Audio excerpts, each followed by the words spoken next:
રાજકીય મામલો શું લાગે કેમ કોણે કર્યું શું થયું? સત્ય પરાજિત ન થઈ શકે, પરેશાન થઈ શકે. એ ખુલીને બોલો. સત્ય પરેશાન થઈ શકે, પરાજિત ન થઈ શકે. સત્યનો વિજય જ રહેશે. તપાસ બરાબર ચાલે છે, મને વિશ્વાસ છે પોલીસ ઉપર, તંત્ર ઉપર. જે હશે બહાર આવી છે.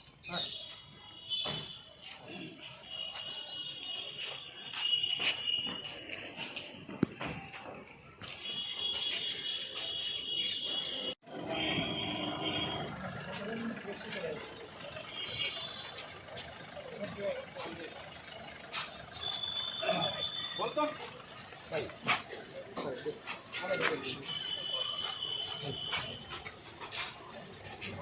નટુભાઈ આગળ બેસે.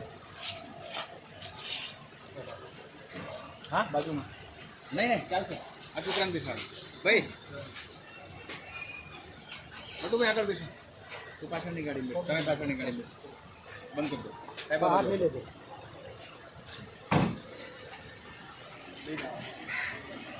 તમે આવી ગયા ને?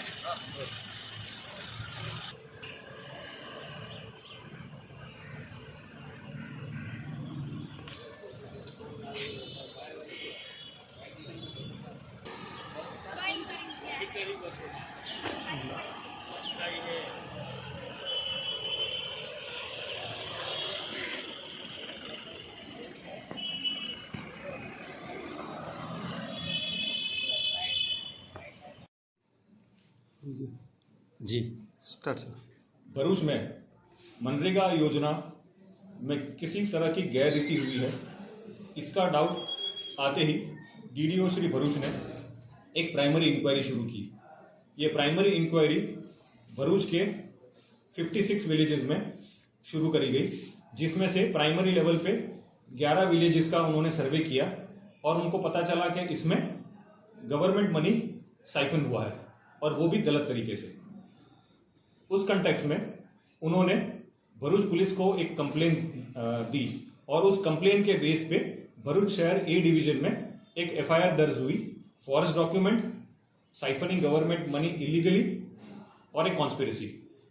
ये गुना दर्ज होने के बाद, गुना काफी बड़ा था और काफी डिटेल में था, डॉक्यूमेंटेशन काफी था, इसलिए एक स्पेशल इन्वेस्टिगेशन टीम की रचना करी गई.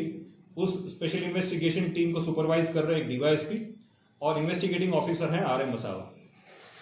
उनकी प्राइमरी इंक्वायरी और इन्वेस्टिगेशन में हमने गांव के सरपंच, गांव के तलाटी, पंचायत ऑफिस में काम करने वाले दूसरे कर्मचारी, उसी ऑफिस में काम करने आउटसोर्स के अन्य कर्मचारी, और जहां से मटेरियल आता है वो मटेरियल सप्लाई करने वाली अलग अलग एजेंसियों को इन्वेस्टिगेशन में पूछताछ के लिए बुलाया गया. उनके स्टेटमेंट लिए गए.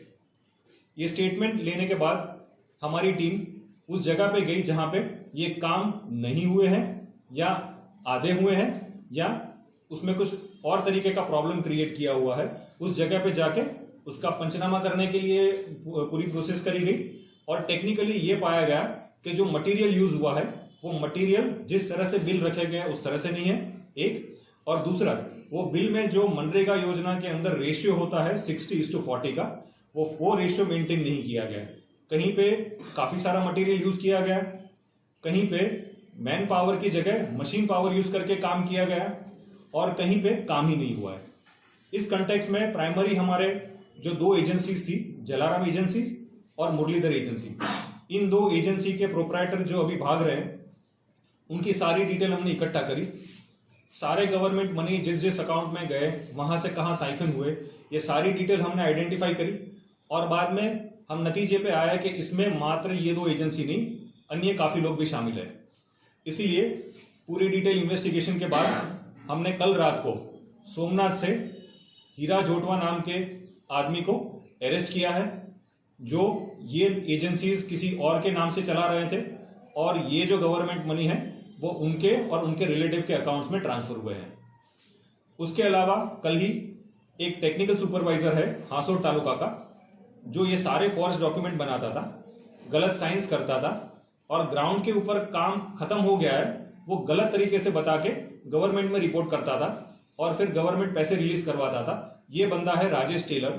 ये आउटसोर्स का बंदा है, आउटसोर्स का एम्प्लॉय है और उसको हमने कल अरेस्ट किया है। उसके अलावा श्री हीरा जोटवा के बेटे दिग्विजय जोटवा, उसका इन्वॉल्वमेंट भी इस तरह से पाया है कि यहाँ का जो गवर्नमेंट का पैसा है वो ये दो एजेंसी से उसके प्राइवेट अकाउंट और उसके कंपनी अकाउंट में गिरा है और उसने पर्सनल यूज के लिए ये पैसा यूज किया है। उसको अभी हमने गिर सोमनाथ से अरेस्ट किया है।